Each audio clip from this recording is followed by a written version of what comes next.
Oke, makasih sebelumnya, Kak Putri ya, sama teman-teman semua.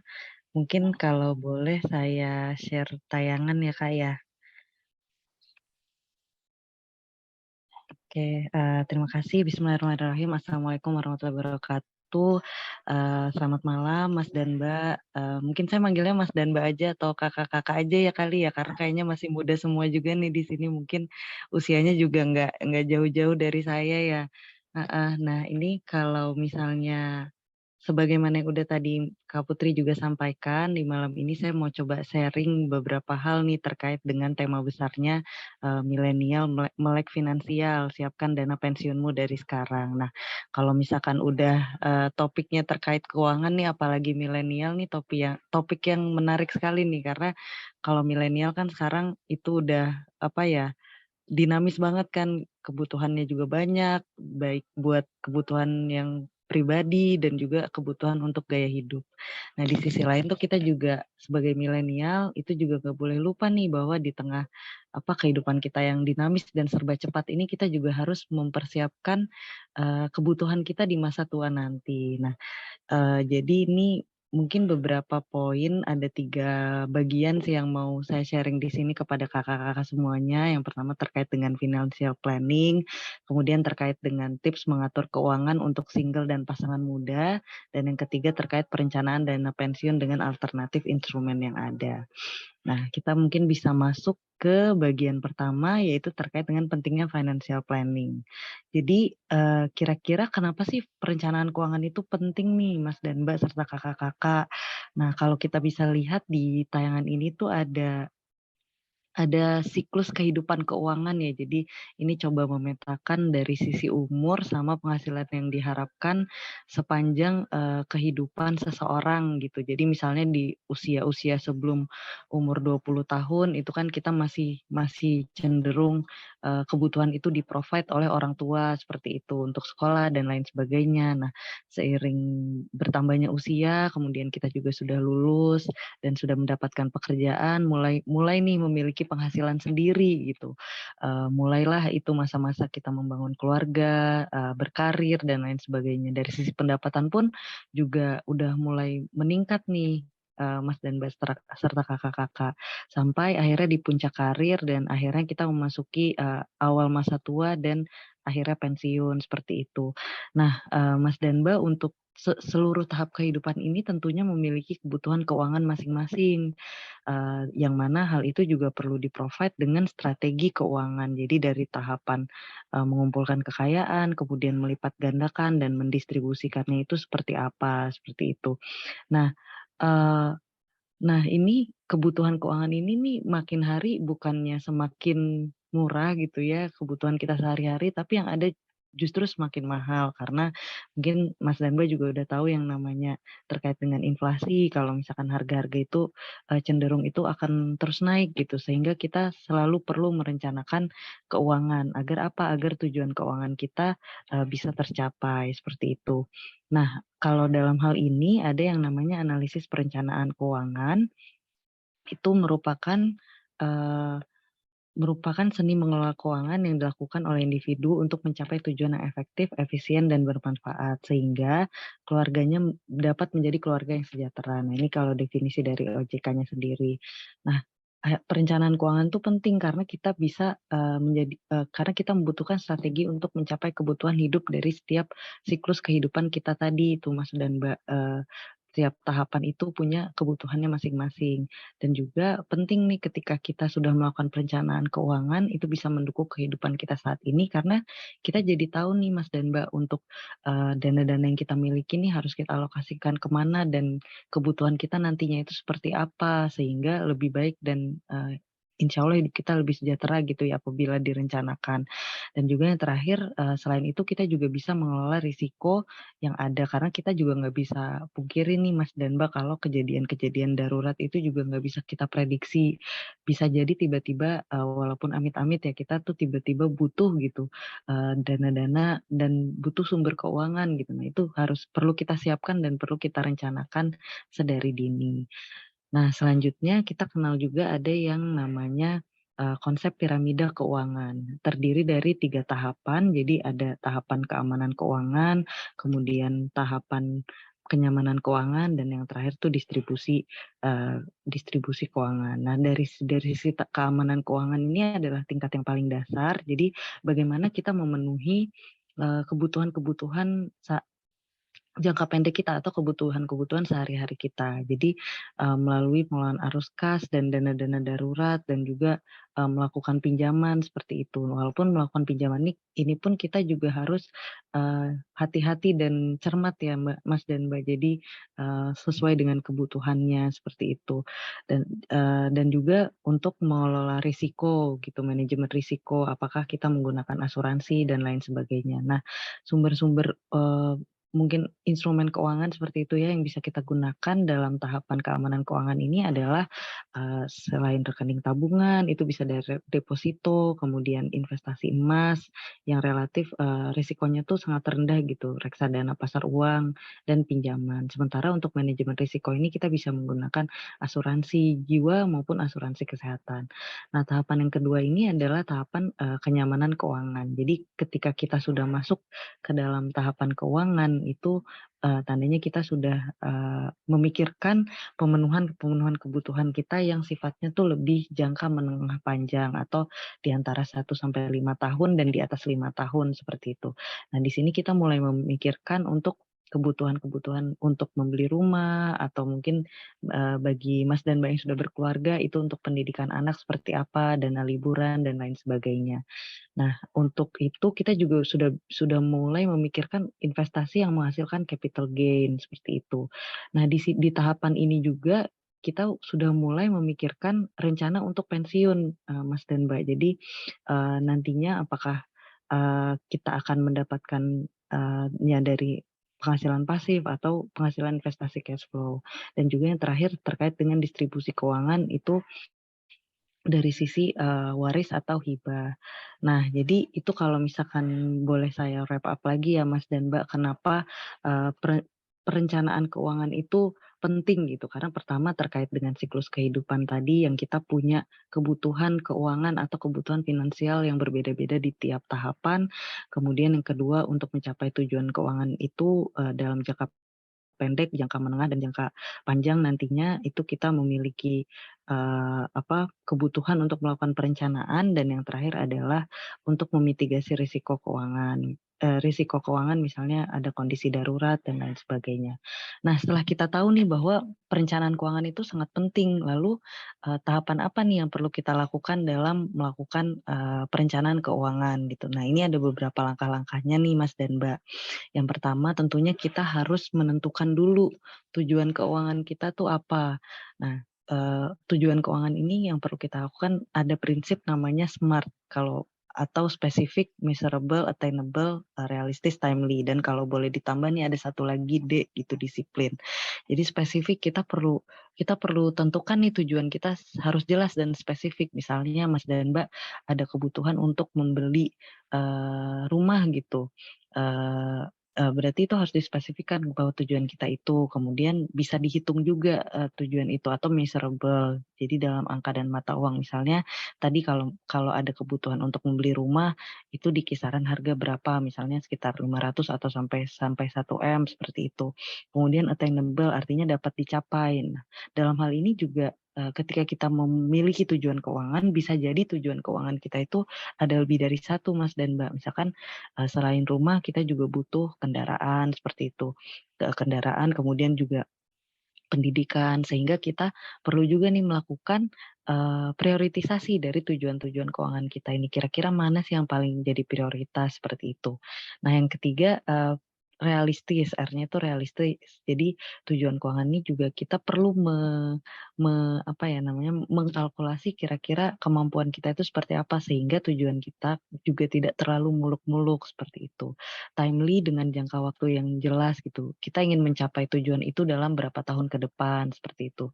Dan yang terakhir D-nya adalah disiplin. Jadi tentu saja ini yang paling penting ya, jadi dalam melakukan perencanaan keuangan ini harus, disiplin juga dan kita perlu juga memahami, konsep yang namanya, time value of money. Jadi nilai uang yang kita punya saat ini dengan nilai uang yang kita punya berapa tahun kemudian dengan jumlah yang sama itu nilainya akan berbeda seperti itu karena ada beberapa faktor salah satunya inflasi tadi.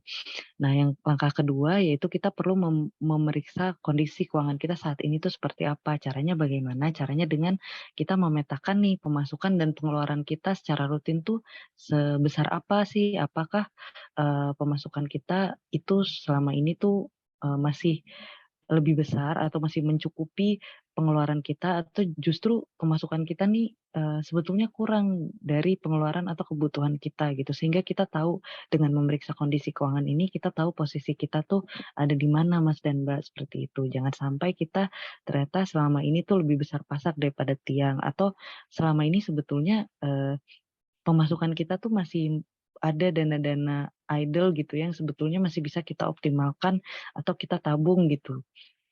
Nah, seperti itu. Nah, setelah kita memeriksa kondisi keuangan, kita juga perlu melakukan, yang langkah ketiga ini mengumpulkan informasi data yang relevan. Jadi kita perlu juga, mengetahui nih Mas dan Mbak, profil risiko kita tuh seperti apa sih? Apakah kita tuh orang yang cenderung, apa namanya, risk averse gitu atau menghindari risiko, atau kita tuh malah orang yang risk tolerant atau, cukup toleransi lah dengan adanya risiko. Nah, kenapa sih kira-kira kita perlu tahu hal ini gitu Mas dan Mbak? Karena ketika kita tahu profil risiko kita, itu kita bisa menentukan nih, investasi-investasi apa sih yang atau jenis investasi apa yang kira-kira tuh cocok dengan profil risiko kita. Misalnya kalau misalkan profil risiko kita itu ternyata cenderung menghindari risiko, kita bisa memilih, instrumen-instrumen investasi yang risikonya tuh rendah gitu. Sementara kalau misalkan kita lebih toleransi terhadap risiko, kita bisa pilih instrumen-instrumen investasi yang risikonya tuh lebih tinggi gitu, misalkan saham gitu. Dan juga kita juga perlu juga untuk berhati-hati dalam memilih instrumen investasi. Nah, ini penting banget nih Mas dan Mbak, karena kalau di era sekarang kan investasi itu udah sangat banyak jenisnya dari yang paling aman sampai yang paling volatile atau yang paling returnnya tinggi, itu banyak banget sampai ke kripto pun gitu yang returnnya itu bisa ratusan persen gitu. Nah, dalam hal ini kita perlu hati-hati nih memilihnya, sesuaikan dengan profil risiko kita dan juga sebisa mungkin kita tuh tidak FOMO gitu ya. FOMO tuh maksudnya fear of, missing out atau ikut-ikutan seperti itu. Jadi tuh sangat perlu kita cermati lah. Dan yang keempat langkah terakhir setelah kita merencanakan, kemudian kita juga sudah tahu profil investasi kita seperti apa, dapat informasi yang mencukupi. Nah, kita bisa mempertimbangkan untuk, melakukan perlindungan atas, entah itu dana atau harta atau investasi yang kita lakukan melalui asuransi. Kembali ketika kita memilih produk asuransi, kita juga perlu memilih, produk-produk yang sesuai dengan kebutuhan dan profil kita itu seperti apa gitu. Nah, setelah itu, baru deh bisa kita laksanakan apa yang sudah kita rencanakan. Nah, setelah kita melakukan pengelolaan keuangan sesuai yang sudah kita rencanakan gitu dengan tadi tujuannya tertentu, nah itu perlu kita review juga nih Mas dan Mbak. Jadi misalkan setelah 4 bulan, atau setelah 6 bulan gitu, yang kita ekspektasikan kita sudah berhasil menabung atau melakukan investasi sebesar berapa, dengan return yang berapa, sehingga tapi nanti kenyataannya itu seperti apa juga perlu kita lihat. Nah, sehingga ketika kita tahu itu, kita juga bisa semakin bagus lagi nih dalam merencanakan keuangan kita ke depannya tuh, seperti apa Mas dan Mbak, begitu. Nah, selanjutnya, ini ada tips mengatur keuangan untuk yang single dan pasangan muda. Nah, ini nih yang menarik nih untuk Mas dan Mbak yang single dan pasangan muda, walaupun saya juga belum tahu sih ini apakah sudah banyak yang berkeluarga atau rata-rata masih single, tapi entah itu single ataupun sudah berpasangan, mengelola keuangan itu memang atau mengatur keuangan itu memang sangat penting Mas dan Mbak, dan, dimulai sejak makin awal kita mulai, itu manfaatnya makin besar untuk kita, seperti itu. Eee, nah, sebelum itu kita perlu kenal juga ada konsep, kebutuhan dan keinginan. Mungkin Mas dan Mbak sebetulnya udah kebayang ya membedakan yang mana kebutuhan atau keinginan, cuman nanti pas udah dihadapkan dengan apa, ketika kita sedang berbelanja gitu ya mungkin, eee eee, kelupa lagi gitu, mana sih yang sebetulnya kita tuh, betul-betul butuh, mana yang sebetulnya kita nih ya hanya ingin aja gitu atau istilah kekiniannya tuh lapar mata doang gitu. Nah, kalau kebutuhan sebetulnya kan bisa dibedakan ya. Jadi kebutuhan itu adalah suatu barang yang kita harus beli, terus juga nggak bisa tergantikan gitu tanpa pertimbangan juga dan penting dan darurat. Kalau contohnya ini adalah makan, minum, mungkin kebutuhan pokok ya kayak sandang, pangan, papan gitu.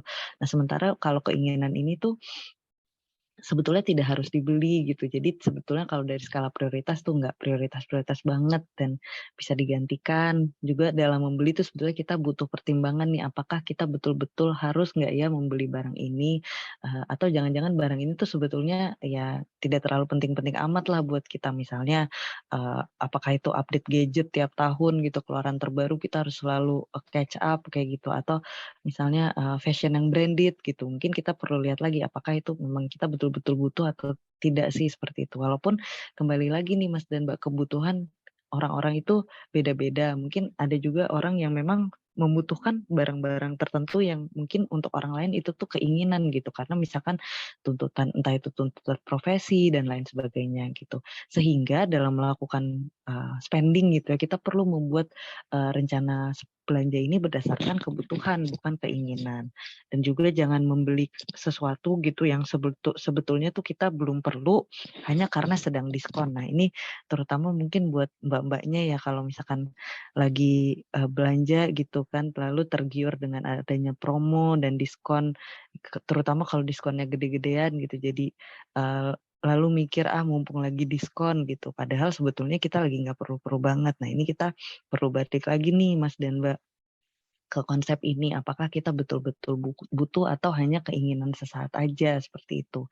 Dan juga ini yang ketiga, kita perlu membatasi diri dalam membawa uang tunai. Nah ini, percayalah kalau kalau misalkan kita bawa uang itu semakin banyak, malah kita semakin terinsentif untuk spending gitu. Karena, ya ada aja nanti alasannya gitu, ngelihat barang apa, terus, "Oh ya udahlah pas lagi bawa uangnya juga," gitu. Atau, malah karena pas lagi ada uangnya, jadi kepikiran beli apa gitu. Nah padahal, sebetulnya kita nggak butuh-butuh banget gitu, sehingga ya bawa uang itu secukupnya aja lah, terutama uang tunai itu bawa secukupnya aja. Dan juga selalu merencanakan, untuk rekreasi dan acara keluarga. Nah ini juga penting banget nih Mas dan Mbak, karena 2 kegiatan ini nih rekreasi, entah itu jalan-jalan, atau itu nongkrong, atau juga ya family time itu adalah kalau istilahnya zaman sekarang tuh kegiatan-kegiatan yang bisa bikin boncos gitu atau bisa bikin bengkak lah anggaran yang, unexpected gitu ya, dia muncul gitu karena, pas lagi jalan-jalan, mumpung lagi ada di sini gitu, ada aja alasan kita sehingga kita tuh akhirnya spending gitu di luar rencana kita. Jadi kita perlu cermat juga nih dalam merencanakan kegiatan-kegiatan ini. Seperti itu Mas dan Mbak. Nah, selanjutnya nih kita juga kenal ada konsep sisi dan konsep sisa. Jadi kalau konsep sisi itu, uang yang disisihkan dari pendapatan untuk ditabung atau diinvestasikan dalam mencapai tujuan keuangan. Jadi dari pendapatan yang kita terima atau, uang yang kita miliki gitu ya, itu kita sisihkan untuk ditabungkan atau diinvestasikan. Nah, sementara kalau untuk konsep sisa itu adalah, uang yang biasanya itu dari pendapatan untuk kebutuhan biaya hidup setelah dikurangi tabungan dan investasi. Jadi agak terbalik nih kalau yang sisa itu adalah, kita nabung dan investasi dulu baru, nanti sisanya untuk memenuhi kebutuhan sehari-hari. Nah ini juga balik lagi tergantung dari kita seperti apa gitu. Nah selanjutnya, jadi kalau tips and triknya itu sebetulnya ada 3 nih Mas dan Mbak. Kalau bagaimana sih tips and trik untuk, mengelola keuangan ini, yang pertama tentunya merencanakan itu menjadi hal yang sangat penting ya seperti yang kita sudah bahas tadi. Yang kedua kita perlu melakukan pencatatan keuangan dan yang ketiga itu adalah, budgeting. Nah jadi ini kita masuk terkait dengan pencatatan keuangan. Jadi, eee, pencatatan keuangan itu tuh, kita perlu melakukan pencatatan keuangan tuh kenapa sih? Karena ketika sesuatu gini, gimana caranya kita bisa merencanakan sesuatu kalau kita aja sekarang nggak tahu gitu, misalnya pendapatan kita berapa, pengeluaran kita itu berapa, kalau kita nggak bisa kebayang itu akan sulit nih melakukan perencanaan keuangan dan sehingga akan sulit juga, untuk mencapai, tujuan keuangan yang kita miliki gitu. Nah, sehingga ketika sehingga kita perlu nih melakukan pencatatan keuangan dan tentunya ini juga perlu disiplin juga ya Mas dan Mbak ya. Jadi ini perlu secara rutin juga kita lakukan gitu. Minimal di dalam sehari itu kita spend waktulah untuk melakukan pencatatan keuangan kita. Apalagi kalau sekarang ini udah sangat dimudahkan dengan adanya teknologi. Misalnya kita melakukan, transaksi tuh via, Gojek atau Grab gitu ya, itu kan semuanya lalu misalnya via ATM itu kan di mobile banking juga bisa kita lihat gitu. Jadi sebetulnya untuk catatan keuangan kita tuh udah ada dalam genggaman, kita tuh sebetulnya tinggal rekap aja. Nah, dalam mencatat keuangan ini, Mas dan Mbak perlu perlu memilih media pencatatan yang sesuai dengan kebiasaan kita. Maksudnya gimana, misalnya ada orang yang cenderung lebih nyaman mencatat itu misalkan di buku, di jurnal gitu ya. Jadi dicatat, pendapatannya, pengeluarannya. Nah, ada juga yang lebih nyaman melakukan, kayak yang di samping kanan ini menggunakan tabel. Jadi uang masuknya berapa, uang keluarnya berapa, sisanya berapa, seperti itu. Atau ada juga yang lebih nyaman menggunakan aplikasi di handphone. Nah, sekarang kan udah banyak banget tuh Mas dan Mbak, aplikasi di handphone untuk melakukan pencatatan keuangan dan bahkan beberapa aplikasi itu juga ada fitur reminder-nya gitu. Jadi setiap hari kita diingatkan untuk mencatat, pengeluaran kita, seperti itu. Nah, yang kedua, lakukan pencatatan setiap pengeluaran itu tuh segera setelah melakukan transaksi. Jadi sesegera mungkin kita lakukan setelah setelah kita melakukan transaksi keuangan, supaya apa? Supaya tidak menggulung dan akhirnya kita juga nggak lupa gitu semuanya jadinya bisa terekor tepat waktu. Ya minimal kalau misalkan Mas dan Mbak memang sangat padat gitu ya sehari-hari, itu bisa luangkan waktu sebelum tidur gitu untuk, mencatat kira-kira sehari ini nih, kita nih ada pengeluaran apa aja atau pemasukan apa aja, seperti itu. Nah, kemudian juga kumpulkan struk belanja ketika mengeluarkan uang sehingga, kalau kita nanti ada kebutuhan untuk mengkonfirmasi lagi, itu kita bisa lihat di struk itu. Walaupun kalau misalkan udah dicatat sih sebetulnya, kita bisa menggunakan catatan kita gitu. Nah, yang terakhir ini bagi Mas dan Mbak yang udah punya pasangan nih, bisa bekerja sama juga dengan pasangannya dalam mencatat pemasukan dan pengeluaran. Nah, tentunya, bekerja sama di sini juga, saling terbuka juga ya terkait dengan pengeluaran masing-masing dan pencatatannya seperti itu. Nah, itu Mas dan Mbak. Nah, ini yang terakhir terkait dengan, peng penganggaran atau budgeting gitu. Nah, anggaran ini, adalah rencana yang disusun untuk, seluruh kebutuhan pembayaran, baik itu keluarga atau yang masih single juga gitu, dan juga untuk memenuhi rencana di masa depan. Contoh sederhananya adalah membuat rencana pengeluaran dalam bentuk penghasilan kita ke dalam beberapa pos-pos pengeluaran rumah tangga. Jadi, dari pendapatan yang kita miliki gitu ya kan, setiap orang pasti punya pengeluaran yang berbeda-beda nih Mas dan Mbak. Misalkan kalau untuk Mas dan Mbak yang masih single gitu ya, ada kebutuhan, untuk misalkan transportasi atau misalkan bayar kos atau kebutuhan sehari-hari gitu. Sementara untuk Mas dan Mbak yang udah berkeluarga gitu, itu, tentu ada pos-pos tambahan yang baru gitu. Misalnya, kalau yang sedang mencicil rumah ada pos untuk pembayaran cicilan rumah atau juga pos untuk, yang sudah punya anak misalnya, itu pos untuk kebutuhan anak seperti apa, nah begitu. Nah, tentunya pos-pos ini juga perlu kita alokasikan gitu, anggaran-anggarannya seperti apa gitu. Karena ketika kita membuat alokasi anggaran ini kita jadi terbayang nih ada beberapa manfaatnya. Kita bisa melihat secara rinci arus keluar masuk keuangan keluarga itu kita bisa tahu yang mana yang pengeluaran pos-pos yang paling besar dibandingkan dengan pos pengeluaran yang lain gitu.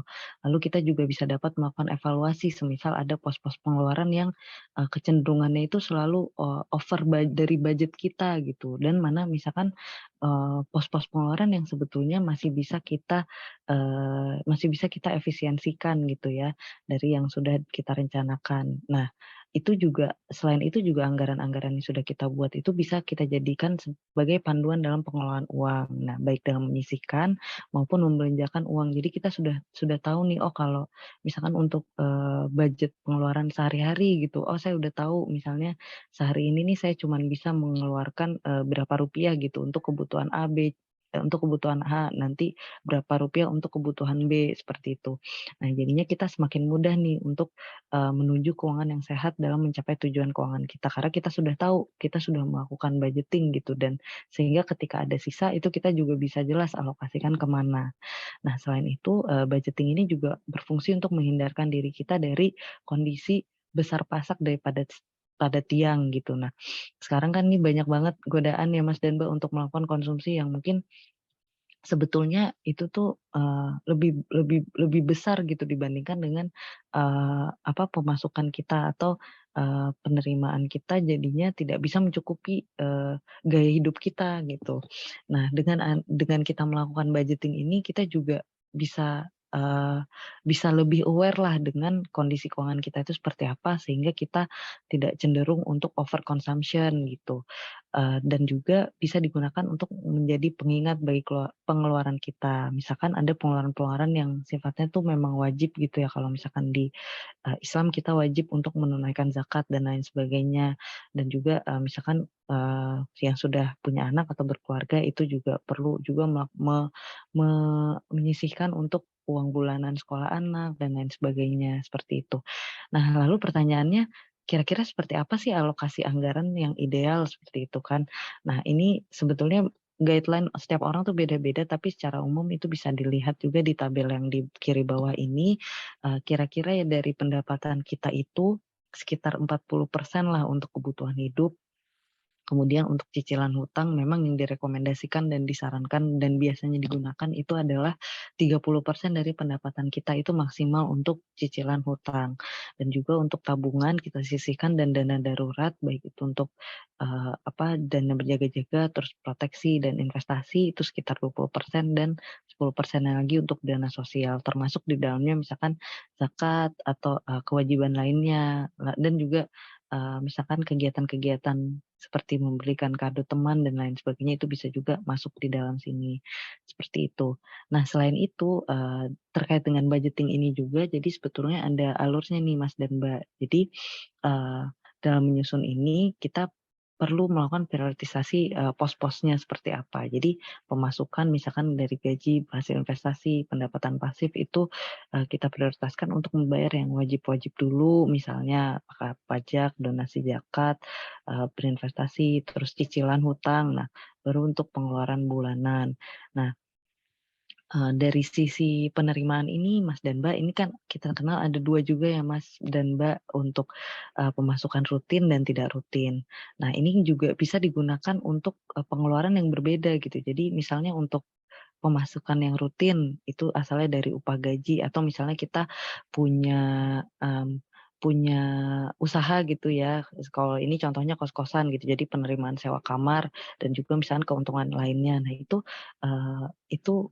digunakannya bisa untuk biaya hidup bulanan, kebutuhan-kebutuhan yang jangka pendek gitu, bayar sekolah anak, bayar les anak, nah terus listrik yang rutin, kemudian pulsa, kuota gitu dan ongkos transportasi. Sementara kalau misalkan untuk penerimaan yang kita terima itu tidak rutin, misalkan bonus atau komisi, nah itu mungkin bisa digunakan juga untuk kebutuhan-kebutuhan kita yang sifatnya tuh tahunan, misalnya bayar pajak kendaraan atau pajak bumi bangunan, kemudian untuk uang pangkal sekolah, uang, beli hewan kurban, dan juga untuk mudik lebaran.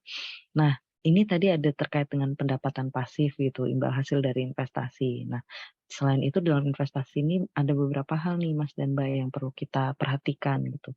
Jadi kita perlu memperhatikan prinsip 2L atau legal dan logis. Jadi investasi sekarang kan banyak banget tuh investasi ragamnya ya.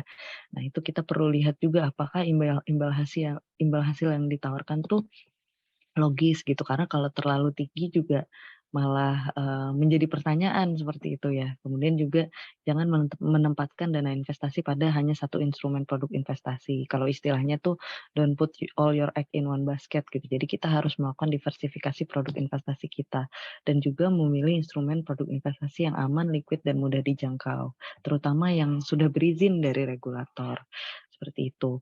Nah, masuk ke bagian ketiga, ini perencanaan dana pensiun dengan alternatif instrumen yang ada. Nah, jadi sebelum masuk ke sana, kira-kira kenapa sih program pensiun itu penting gitu? kenapa sih kita harus mulai dari sekarang gitu.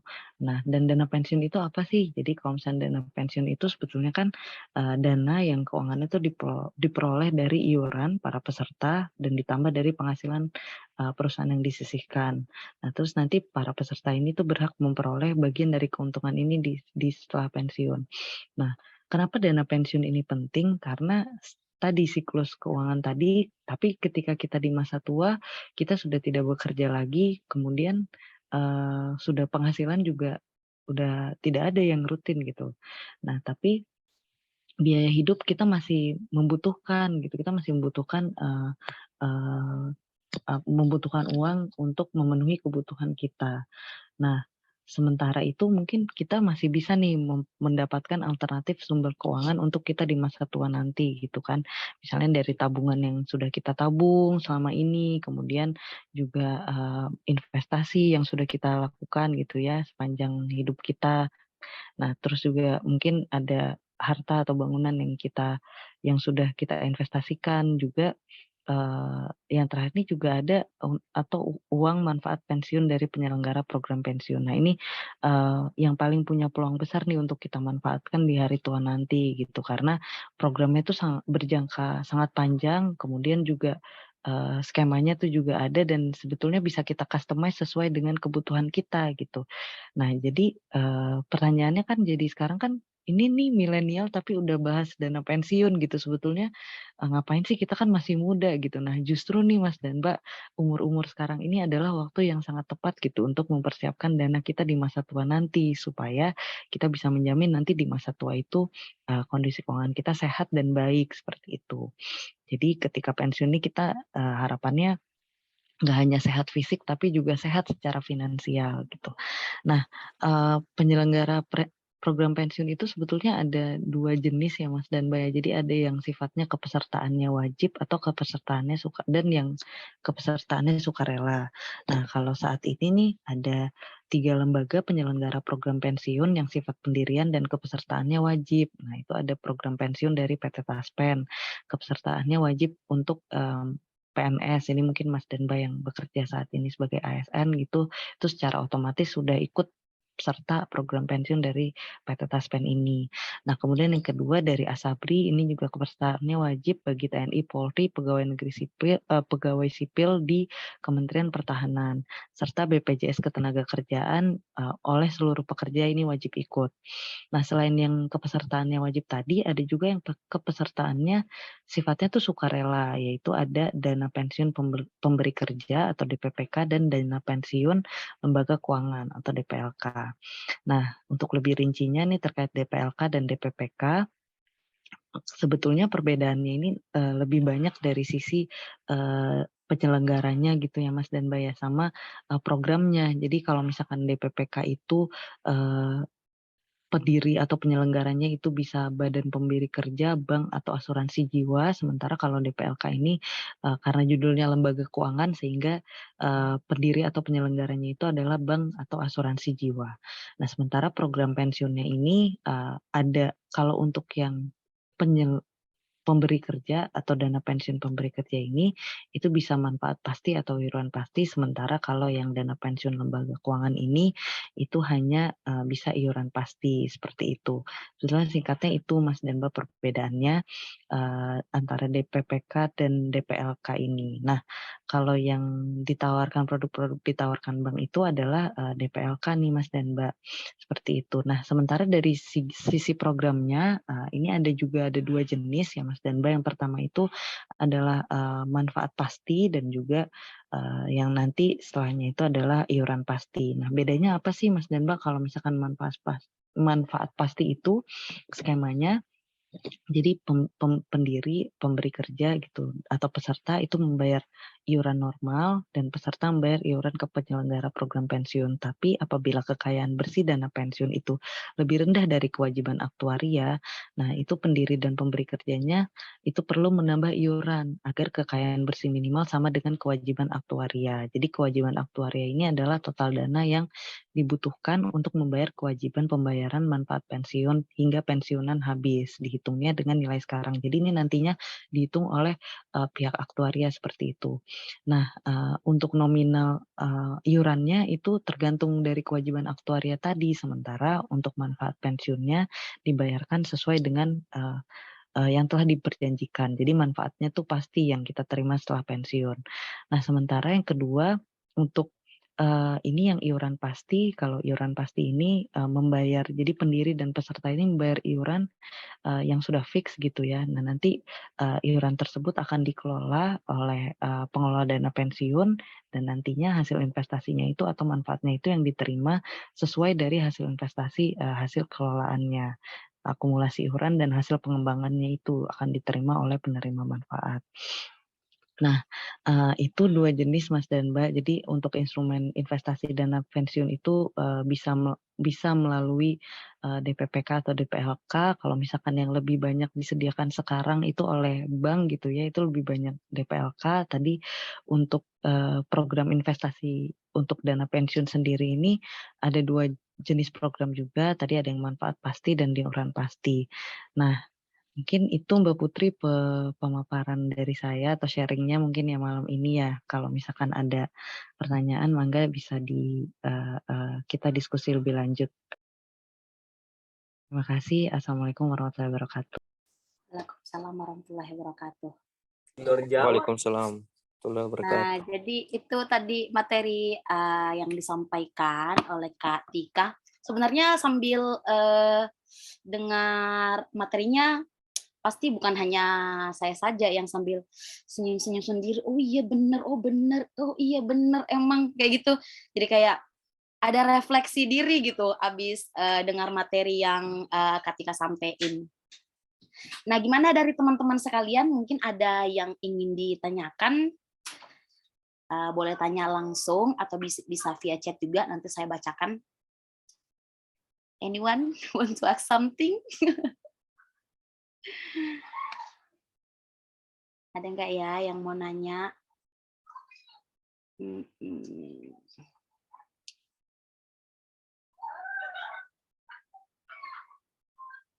Ada yang mau? Oh iya, ada saudara Darul di sebelah sana yang ingin bertanya. Oke, silakan. Oke. Ya. Kedengaran nggak suara saya, Putri? Kedengaran. Iya. Oke. Yang pertama, terima kasih banyak kepada Mbak Tika ya yang sudah menyempatkan waktu. Saya mewakili pengurus Ika Lilas mengucapkan terima kasih banyak sudah menyempatkan waktu. Sebelum saya bertanya nih, karena saya kira materinya sangat penting ya seperti tadi disampaikan bahwa dana pensiun itu harus dipersiapkan sedini mungkin, apalagi sudah benar sebetulnya tadi yang dugaannya bahwa yang kebanyakan di alumni Al-Ikhlas memang pasangan muda dan mayoritas single.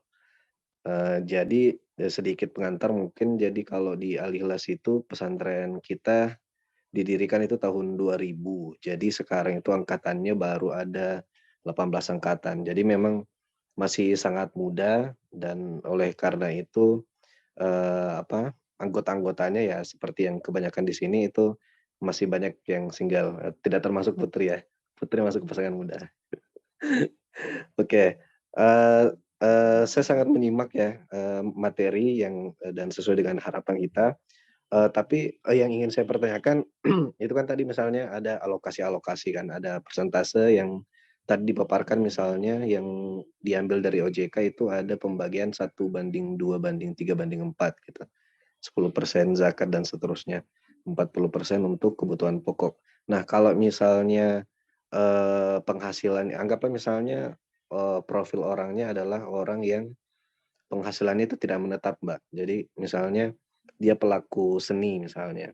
Mereka kan dapat penghasilan itu ketika misalnya mengerjakan satu proyek tertentu. Tapi ketika dapat proyek tertentu itu nilainya langsung besar gitu. Jadi memang tidak rutin setiap bulan, tapi ketika dapat satu kali langsung besar. Nah, mengalokasikan pemasukan yang seperti itu kira-kira seperti apa bagusnya? Kemudian yang dana pensiun itu kan tadi ada apa tadi ya? Yang pokoknya yang terakhir lah, yang pilihan terakhir itu apakah itu tersedia apa DPLK mungkin ya? Apakah itu tersedia di semua bank di Indonesia atau seperti apa? Jadi kalau misalnya yang non ASN gitu, apakah kita bisa mendaftar, pergi ke bank kemudian mendaftar untuk dana pensiun yang pilihan kedua tadi itu, yang pilihan kedua yang dijelaskan. Nah, saya kira itu saja Mbak, makasih. Oke. Kak Mbak Tika bisa langsung dijawab ya? Iya, oke. Ya. Makasih Mbak Putri, makasih Mas Darul atas pertanyaannya. Ya ini menarik Mas kalau misalkan terkait dengan ini ya, pengalokasian anggaran, gimana kalau misalkan ternyata, sebetulnya pendapatan kita tuh nggak fix gitu, atau misalkan kita tuh sebetulnya pekerja-pekerja di sektor, informal yang misalkan kerjanya tuh proyekan, jadi sekali dapat bisa dapat banyak, tapi bisa juga nggak ada proyek gitu beberapa bulan. Nah, justru di sini tuh jadi penting banget perencanaan keuangan Mas Darul. Jadi ketika kita udah bisa petakan, kebutuhan kita tuh dalam sebulan tuh berapa, kemudian juga, berapa kalau misalkan zakat gitu kan itu udah wajib ya. Jadi ketika udah ada pemasukan itu langsung otomatis lah bisa dihitung. Nah, tapi kita juga bisa petakan nih tabungan kita, kemudian juga, kira-kira kapan nih kita bisa, melakukan pinjaman seperti itu. Nah, sebetulnya kalau misalkan ini ya salah satu strateginya tuh mungkin setelah kita menghitung berapa kebutuhan kita, itu ketika kita mendapatkan, misalkan, ya pemasukan yang cukup besar gitu ya, karena tadi tidak tentu. Jadi kita bisa petakan dari pemasukan itu bisa untuk memenuhi kebutuhan kita berapa bulan ke depan sih, seperti itu.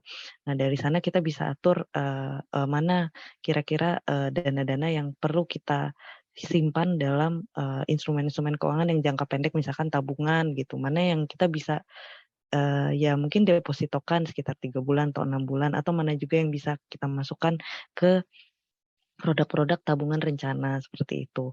Nah, aneh-aneh apalagi kalau misalnya dikaitin sama Mas dan Mbak yang kebetulan lagi single gitu ya, itu bisa juga tuh untuk, perencanaan nanti misalnya, sudah mulai menemukan, calon gitu ya, terus mau mau lanjut ke jenjang yang lebih lanjut, itu juga, bisa kira-kira instrumen keuangan apa nih yang cocok kalau misalkan ternyata kita tuh bukan bukan orang yang kerja di sektor-sektor yang dapat gaji setiap bulan gitu. Nah, untuk pertanyaan kedua, itu berarti terkait dengan program pensiun yang sukarela ya. Nah, kalau sekarang tuh rata-rata sebetulnya udah ada kok Mas, di bank. Jadi kita bisa datang ke bank, lalu kita tanya aja, ke customer service-nya, untuk program DPLK di bank A atau bank B itu seperti apa. Nah, biasanya perbankan tuh udah punya produknya masing-masing seperti itu, dan juga menyediakan juga, dana pensiun yang nanti pengelolaannya tuh secara syariah gitu. Jadi ini menarik juga, kita bisa tentukan, jadi di DPLK itu kita bisa tentukan profil risiko kita seperti apa, nanti berapa persen yang mau kita taruh, letakkan di instrumen-instrumen keuangan yang risikonya rendah, risikonya sedang, atau risikonya tinggi, dan apakah kita akan, sifatnya itu syariah atau konvensional, itu juga, bisa dipilih, Mas, seperti itu. Ya mungkin itu Mbak Putri. Kira-kira. Oke, makasih Mbak. Gimana, Darul, masih ada, eee, pertanyaan lagi atau sudah jelas ya jawabannya ya? Oke Jelas. oke. Makasih Mbak. Oke, Sama-sama, sedikit Mas. sharing juga, tadi kan Mbak Tika sempat, share screen juga yang soal, ada baiknya kalau kita nyatet tuh pengeluaran, sekedar sharing buat teman-teman sekalian.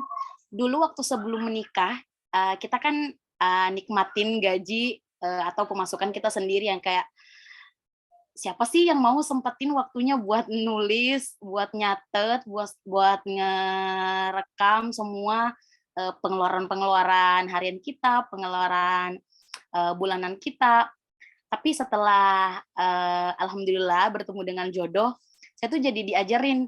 Jadi kalau misalnya, jadi kalau misalnya kita catat yang meskipun butuh effort ya, karena kita harus betul-betul nyatet. Jadi kita bisa tahu tuh selama sebulan itu, ngabisin duit buat apa aja. Oh ternyata kalau misalnya, saya yang sampai pernah ketahuan sendiri, sampai senyum-senyum sendiri sendiri, oh my God, jadi kayak uang yang tadinya bisa kita pakai buat something yang lebih important, ternyata jatuhnya lebih ke jajan yang banyak, atau mungkin nongki yang banyak, yang secara tidak sadar itu dilakukan setiap hari, setiap minggu. Nah, setelah adanya pencatatan tadi, kita bisa lebih aware lagi untuk bulan depan, untuk bulan depannya, hingga akhirnya sampai saat ini, alhamdulillah untuk mencatat pengeluaran-pengeluaran itu amat sangat membantu untuk saya pribadi sendiri. Sebenarnya waktu sebelum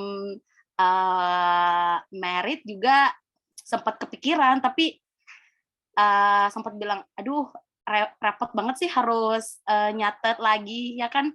Tapi setelah dengar pemaparan dari Mbak Tika tadi, ini suami saya lagi samping nih bilangnya tuh kan coba lihat tuh kan kayak gini jadi kayak mungkin buat teman-teman yang lain teman-teman yang lain juga merasakan atau mungkin ada yang belum melakukan, boleh dicoba. Karena saya pribadi beserta dengan suami sudah berusaha menjalankan dan it's work. Teman-teman yang lain masih ada yang ingin bertanya atau ada yang mau di-share? Oh, ini ada dari Nurul. Mana sih? Oh ya, ini ada pertanyaan ya Kak ya, saya bacain. Jadi dari Nurul, katanya pertanyaannya, produk investasi apa yang paling aman untuk sekarang selain emas? Katanya kayak gitu. Ya, selain emas katanya ada produk investasi apa aja? Apa ada yang lain mungkin ketika bisa share Iya, infonya? oke. Ya, makasih Mbak Putri, makasih Mbak Nurul. Ini mungkin pertanyaan banyak milenial nih sekarang nih, karena apa, Bener bener. iya, di satu sisi kita ada dana idle dan pingin dapet Oh, cuan gitu ya bener dari bener. investasi, tapi di sisi lain apa nih, kebanyakan informasi, kita malah jadinya bingung nih mana yang hoax, mana yang bukan gitu kan. Karena sekarang imbal hasilnya gila-gilaan banget kalau misalkan kita lihat di medsos gitu ya. Nah, kalau misalkan boleh saran ya Kak Nurul, itu kita, balik lagi tadi kita tentuin dulu profil risiko kita tuh kayak apa, Mbak. Jadi ada, investasi yang menurut sebagian orang ini tuh, aman, ada investasi yang menurut sebagian orang ini tuh sebetulnya berisiko gitu. Jadi kita perlu tahu juga apakah kita tuh orangnya toleransi kita terhadap risiko itu sebesar apa sih kira-kira gitu. Kalau misalnya, kita sudah bisa petakan, kembali lagi juga prinsipnya kita nggak bisa hanya naruh di satu jenis produk investasi, kita memang bagusnya tuh dipecah, jadi kalau misalkan kita kan udah memetakan tadi misalkan udah melakukan perencanaan keuangan dengan baik ya, sehingga kita tahu nih kebutuhan jangka pendek kita apa, kebutuhan jangka menengah kita apa, kebutuhan jangka panjang kita apa. Nah, untuk kebutuhan-kebutuhan yang jangka pendek itu memang, disarankan untuk, eee, dana-dana yang untuk kebutuhan jangka pendek ini dialokasikan atau diinvestasikan ke produk-produk investasi yang risikonya tuh relatif rendah gitu. Nah, tadi, Mbak Nurul udah sebut ada emas gitu, selain emas juga ada deposito, kemudian juga ada reksadana pasar pasar uang gitu, itu yang relatif risikonya tuh masih rendah gitu. Nah, kalau misalkan untuk produk-produk keuangan jangka menengah itu bisa diinvestasikan juga di, produk-produk yang, risikonya juga menengah gitu ya. Misalnya kayak, ya reksadana tuh sebetulnya juga produk yang bagus untuk pemula gitu. Karena kalau reksadana itu, secara otomatis, eee, apa ya, portofolio kita tuh sudah didiversifikasi untuk, oleh produk reksadana itu. Apalagi sekarang tuh banyak banget aplikasi-aplikasi reksadana yang kita tuh bisa lihat juga informasinya dengan mudah gitu. Jadi misalnya produk reksadana A itu diinvestasikan di saham apa aja sih, atau di pasar uang apa, atau di obligasi apa, gitu-gitu. Nah itu, jadinya sangat memudahkan bagi kita gitu. Nah, untuk kebutuhan-kebutuhan jangka panjang itu, bisa kita investasikan ke produk-produk investasi yang risikonya tuh lebih tinggi, kayak misalkan saham, kemudian, kalau kita juga main, forex gitu ya, itu juga, di sana itu yang tapi memang unsur spekulasinya tuh besar gitu kalau di sana, sehingga kita memang harus siap kalau misalkan terkena risiko gitu, termasuk juga kripto itu kan juga sekarang lagi hits gitu ya, tapi memang risikonya ya itu sangat sangat besar gitu. Jadi bisa naik ratusan persen, bisa juga amblesnya ratusan persen gitu. Jadi, itu beberapa produk. Jadi pertama kita tahu dulu profilnya apa, kemudian kita juga perlu, nggak hanya fokus di salah satu produk, jadi kita petakan dan juga, kita bagi-bagi nih produknya apa sesuai dengan, dana itu apakah dana kebutuhan jangka pendek, menengah, atau jangka panjang buat kita, seperti itu. Baru setelahnya kita pilih. Dan juga oh ya, ini mungkin juga tips juga nih bagi Mas dan Mbak, karena sekarang banyak banget produk investasi dan tipenya tuh sangat banyak lah sekarang. Ini mulai keuangan-keuangan yang sangat kreatif gitu. Nah, itu jadi kita perlu juga gali-gali informasi yang, cukup mendetail gitu ya, jangan sampai kita termakan hoaks, kita harus lihat dari berbagai sumber ketika kita, mendapatkan informasi, jadi lebih cermat juga, seperti itu. Kayak gitu Kak Nurul, Mbak Putri. Oke, jadi itu tadi jawabannya ya, Nurul. Masih ada pertanyaan dari teman-teman sekalian? Atau kalau misalnya sudah tidak ada, kita bisa tutup kegiatan ini. Apa masih ada? Nggak kerasa loh Mbak, ini waktunya udah sejam. Saya sendiri sangat menikmati. Sebenarnya saya di samping ini bersama dengan suami, tapi nggak ke ambil kamera. Lagi sibuk memantau dan mencatat ilmu-ilmu yang tadi di-share sama Kak Tika. Oke, sepertinya sudah tidak ada ya teman-teman ya. Oke, sebelum kita akhiri kegiatan ini, kita ada penyerahan sertifikat dulu dari panitia ke Mbak Tika. Oke, bentar ini di share screen.